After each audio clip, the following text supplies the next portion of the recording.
Yo, what's up riders? Ito ang Do-Ride bola ng tagumpay.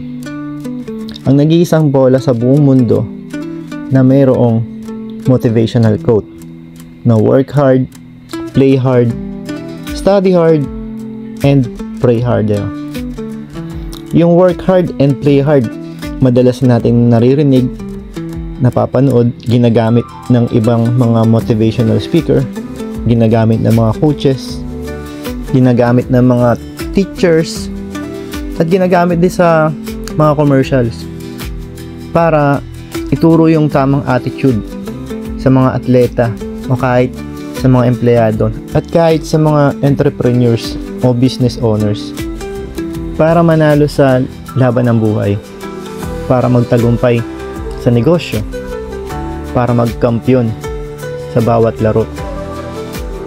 Pero di ba, mas masaya, mas masarap sa pakiramdam yung kampiyon ka na sa sports na nilalaruan mo at panalo ka pa sa laban ng buhay.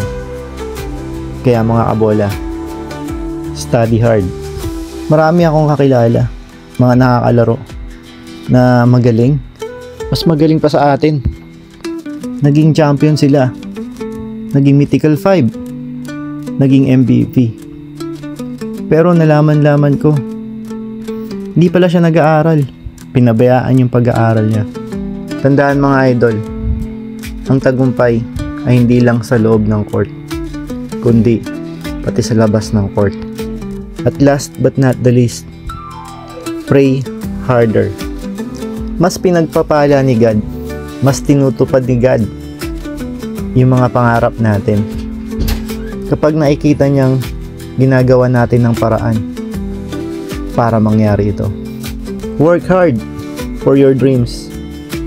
Play hard to make it happen. And I am bounce out.